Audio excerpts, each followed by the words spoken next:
Assalamualaikum warahmatullahi wabarakatuh. My name is Nikmatus Soliha with student ID 2519058.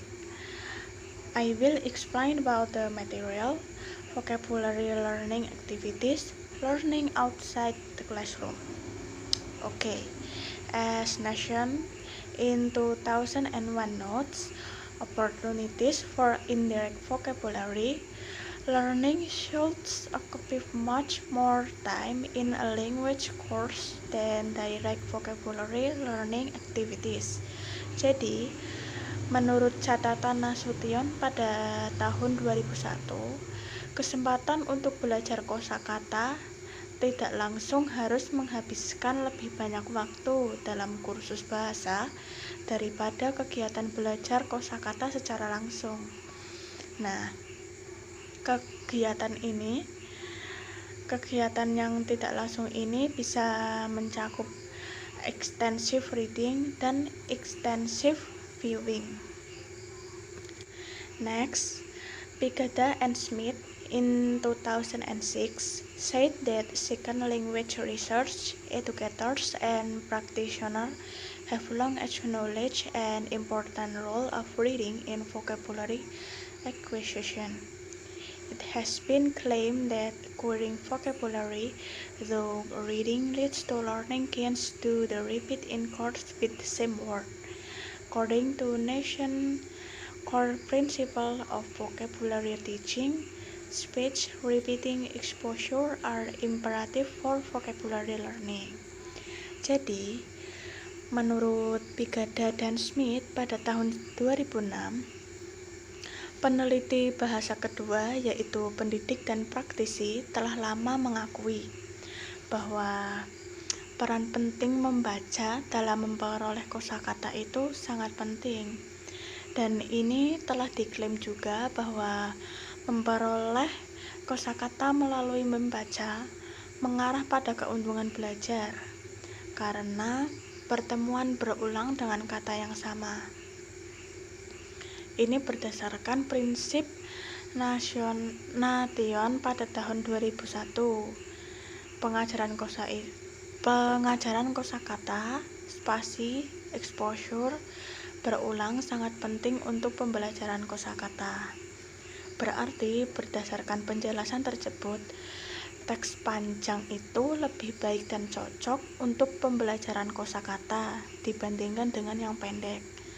Karena membaca extensive reading ini memberikan kesempatan kepada pembelajar untuk menemukan kata-kata dalam konteks penggunaannya, sehingga membantu mereka untuk memperhatikan, membaca, menganalisis, dan akhirnya mempelajari item tersebut. Kemudian, teknologi modern ini bisa membantu teachers untuk menggunakan extensive reading secara lebih efektif. Nah, untuk contohnya itu range program. Nah, ketika memilih teks untuk digunakan di dalam dan di luar kelas, disarankan untuk menggunakan teks yang terbuat dari kata-kata frekuensi yang berfrekuensi tinggi dan mengandung kata yang relatif sedikit.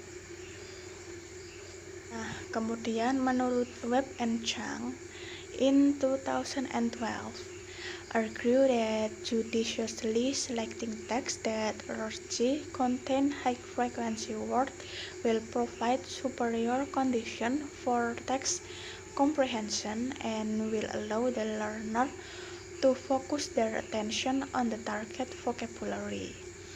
Jadi, si Webb dan Chang ini juga berpendapat bahwa dengan bijaksana memilih teks sebagian besar berisi tentang kata-kata yang frekuensinya tinggi itu akan memberikan kondisi unggul untuk pemahaman teks dan akan memungkinkan pembelajar untuk memusatkan perhatian mereka pada kosakata target yang ada di dalam teks tersebut.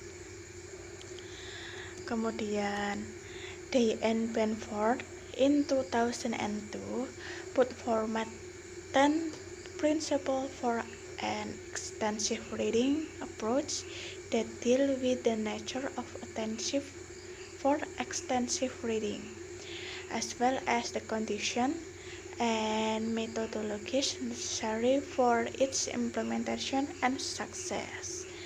Jadi, menurut Day and Benford mengemukakan ada 10 prinsip yang bisa digunakan untuk pendekatan membaca ekstensif. Nah, membaca ekstensif ini yang berhubungan dengan sifat membaca ekstensif serta kondisi dan metodologi yang diperlukan untuk implementasi dan keberhasilannya. Yang pertama, the reading material easy. Nah, yang pertama ini sangat penting karena jika bacaannya ini mudah dipahami, maka fokus utama pada kosakata ini akan relatif tinggi, sehingga membantu guru untuk memilih teks yang sesuai dengan pembelajar. Kemudian yang kedua, a variety of reading material on a wide range of topics must be available.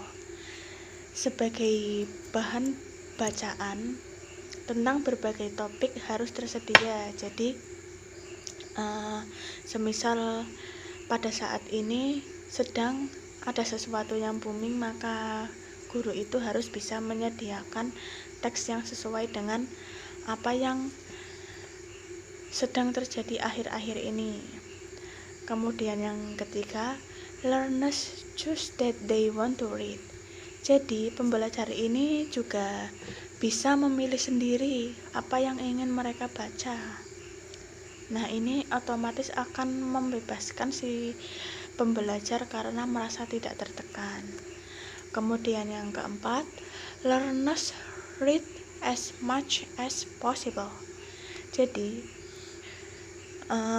extensive reading ini bagaimana ya? Extensive reading ini lebih menekankan untuk siswa agar membaca sebanyak mungkin bacaan yang mereka baca. Kemudian yang kelima, the purpose of reading is usually related to pleasure, information, and general understanding. Tujuan membaca ini berkaitan dengan kesenangan pembelajar, informasi umum, dan lain-lainnya. Kemudian yang keenam, reading it is our reward. Nah, anggaplah kegiatan membaca ini sebagai reward kepada diri sendiri, agar saat kita membaca itu tidak merasa terbebani. Yang nomor 7, reading speed is usually faster rather than slower. Dan slower di sini maksudnya kecepatan membaca itu biasanya relatif lebih cepat karena di extensive reading ini diutamakan untuk membaca cepat. Kemudian yang ke-8, reading is individual and silent. Dalam membaca ini sebaiknya kita tidak mengeluarkan suara, kita bisa membacanya di dalam hati saja agar nantinya keadaan menjadi hening dan kita cepat paham dengan apa yang kita baca. Kemudian yang ke-9, teachers orient and guide learners. Guru sebisa mungkin untuk mengarahkan pembelajar dan membimbing pembelajar agar mereka itu merasa lebih paham. Kemudian yang 10, the teacher is a role model of reader. Kemudian yang kedua yaitu extensive viewing. Word knowledge involves a number of skills and that word learning can be facilitated by approach and methods that provide varied learning experience. And research also suggests that an approach that involves comprehensible and enjoyable oral input in the form of extensive listening to oral version of graded readers and other text types may be a useful way to further explain vocabulary, knowledge, and listening skills. Nah, pengetahuan kosakata ini melibatkan sejumlah keterampilan dan pembelajaran kata yang dapat difasilitasi dengan pendekatan dan metode yang memberikan pengalaman belajar yang bervariasi. Nah, di sini para peneliti juga menyarankan tentang pendekatan yang melibatkan masukan aural yang dapat dipahami dan menyenangkan dalam bentuk mendengarkan ekstensif versi mural dari pembaca yang bertingkat dan jenis teks yang dapat menjadi cara yang berguna untuk lebih memperluas pengetahuan kosakata dan keterampilan mendengar. Nah, contoh dari extensive viewing ini seperti menonton TV.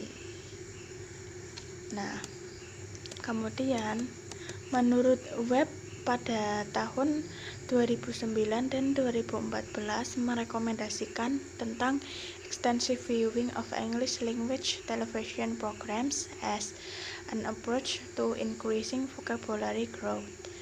Jadi di sini kegiatan menonton TV secara ekstensif dalam bahasa Inggris bisa mendorong pembelajar IFL untuk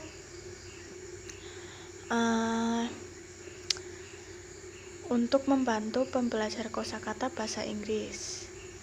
Nah, kemudian si Lin dan si Yanova and Chanturia in 2014 juga menyarankan bahwa menonton televisi internet mungkin menjadi bahan yang ideal untuk mengembangkan pembelajar kosakata yang otonom. Nah, berdasarkan penjelasan tersebut, ada 3 prinsip yang menunjukkan potensi televisi internet untuk pembelajaran bahasa Inggris dalam konteks IFL. Yang pertama yaitu learners receive extensive exposure to English. Pembelajar ini menerima paparan bahasa Inggris yang ekstensif. Kemudian yang kedua, learners have the opportunity to observe authentic everyday English. Nah, pembelajar memiliki kesempatan untuk mengamati bahasa Inggris sehari-hari yang otentik.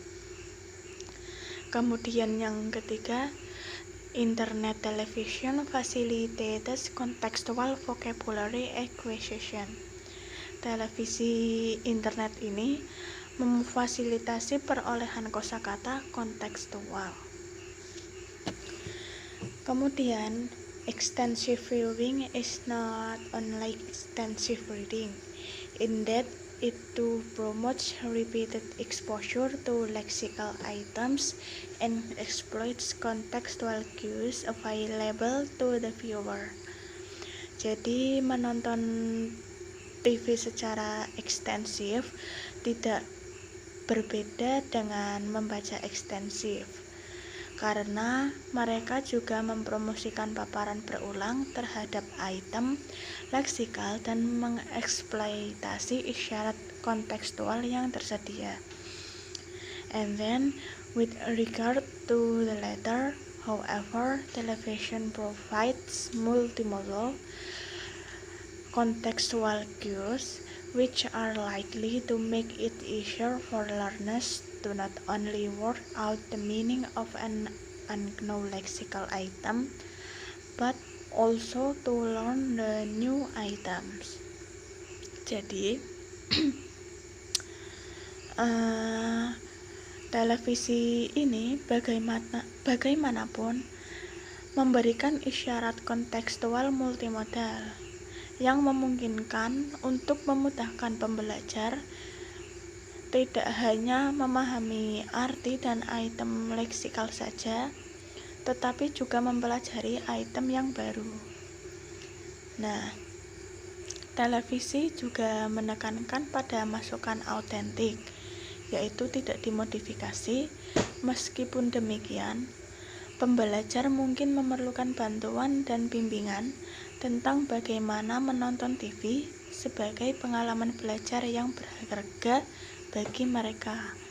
Maksudnya berharga di sini yaitu menonton TV itu bukan hanya sebagai hiburan saja, tetapi bisa untuk pembelajar. Kemudian, in next, television puts emphasis on authentic input.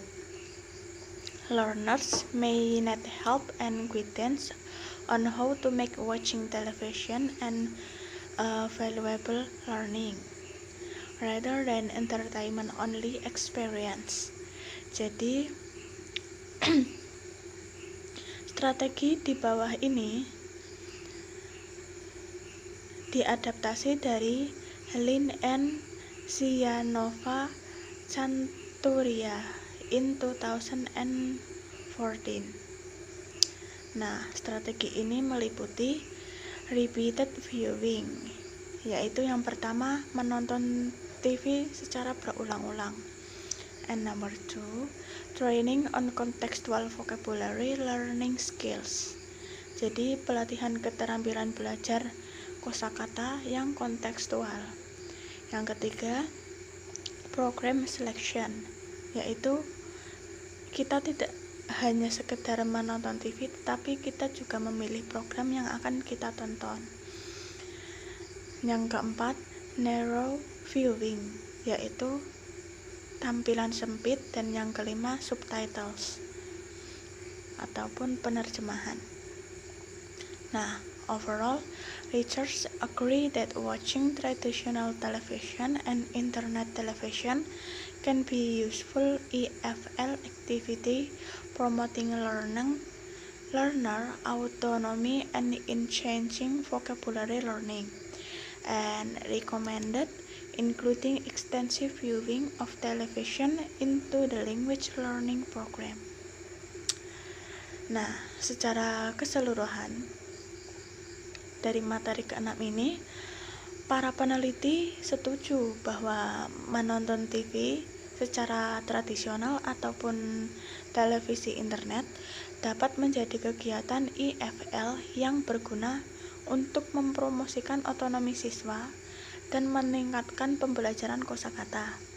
Dan untuk merekomendasikannya, menonton TV secara ekstensif ini bisa dilakukan melalui program pembelajaran bahasa.